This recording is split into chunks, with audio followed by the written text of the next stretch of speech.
अस्सलाम वालेकुम नाज़रीन, आप देख रहे हैं असद अब्बास बट पॉडकास्ट जो कानून से मुतल्लिक है। हम आज के मुकदमे के बारे में बात करने जा रहे हैं जिसके अंदर एक ऐसा कत्ल सामने आया जिसको खुद सोजी का नाम दिया गया। लाहौर के हमीद लतीफ़ अस्पताल में गोली लगी खातून दाखिल करवाई गई, जिस पर अस्पताल की इंतज़ामिया ने मुकामी पुलिस को इतला दी। आगाज़ में जब पुलिस ने तफ्तीश शुरू की तो उस वक़्त कहा गया कि ये खुद सोजी का मामला है, ये ख़ुदकुशी का मामला है। लेकिन इस बात पर पुलिस को यकीन आया कि उन्होंने उस पर मुकम्मल तफ्तीश शुरू कर दी, लोगों के बयानात इकट्ठे किए और मामले की तह तक पहुँचने का तखय्या किया।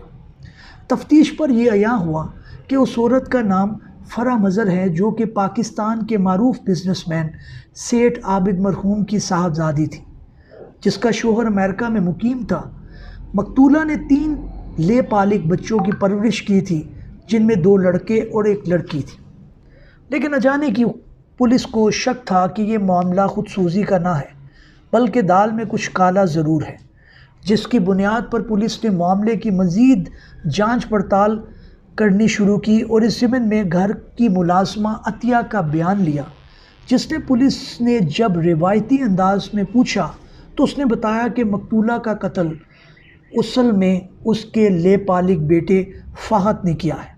मुलाज़मा अतिया ने कत्ल के बाद बेड की खून आलूदा चादरें तब्दील की थी, जबकि मुलाज़मीन आबिद और शाहिद ने कत्ल में इस्तेमाल होने वाला असलहा छुपाया और मुलाजिम रूहुल अमीन ने मुलजिम फ़हद के साथ मकतूला को अस्पताल दाखिल करवाया। पुलिस का ये भी कहना है कि तमाम मुलाजमीन ने शवाहिद को मिटाया, जिस पर उन्हें गिरफ़्तार कर लिया गया है। मुलाजिम अतिया का कहना है कि मुलजिम फ़हद कोट लखपत की रहायशी एक दर्जी की बेटी से शादी करना चाहता था। दोनों की दोस्ती फेसबुक पर हुई, लेकिन मालकन शादी से मना करती थी। पुलिस के मुताबिक मुलजिम ने वालदा को कत्ल करने के बाद खुदकुशी का रंग देने की कोशिश की थी।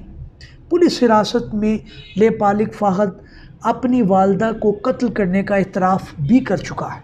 लेकिन यहाँ पर एक कानूनी सवाल जन्म लेता है कि क्या इन सारी इतराफ़ जुर्म के बयानात की रोशनी में पुलिस अपना मुकदमा अदालत के अंदर साबित कर पाएगी या नहीं, क्योंकि हमें ये जानना पड़ेगा कि इन हालात के अंदर ऐसे बयानात जो पुलिस के सामने या ऐसे बयानात जो कहीं भी दिए जाते हैं लेकिन जो मुतलका मैजिस्ट्रेट के सामने सेक्शन 161 के तहत नहीं दिए जाते, उनकी कानून के अंदर इतनी ज़्यादा एविडेंशरी वैल्यू यानी कि कानूनी तौर पर वो एक्सेप्टेबल नहीं होते।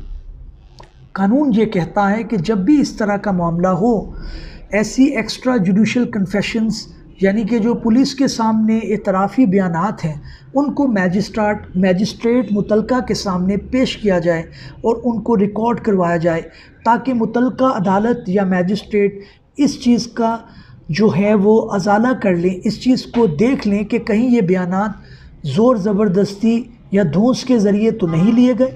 अगर लिए गए हैं तो फिर उनकी कानूनी तौर पर कोई जगह नहीं बनती। तो आने वाले दिन ये बताएंगे कि पुलिस अपने मुकदमे को किस हद तक अदालत में साबित करने में कामयाब होती है। लेकिन फ़िलहाल अगर देखा जाए तो जो आला कत्ल है वो भी अभी तक दस्तयाब नहीं हो सका, और जो सारे लोग हैं उनके जो बयानात हैं वो अदालत या मुतलका मैजिस्ट्रेट के सामने नहीं लिए गए, बल्कि उनको पुलिस ने अपने तौर पर रिकॉर्ड किया है। तो पुलिस को अब इनफरादी तौर पर या इन चीज़ों से मुबर्रा होकर अपने मुकदमे को साबित करना पड़ेगा, जिसका जवाब आने वाला वक्त दे सकेगा। नाज़रीन, उम्मीद है कि हमारा ये पॉडकास्ट आपको पसंद आया होगा। किसी नए कानूनी पॉडकास्ट के साथ आपकी खिदमत में फिर हाज़िर होंगे। तब तक के लिए इजाज़त दीजिए। अल्लाह हाफ़िज़।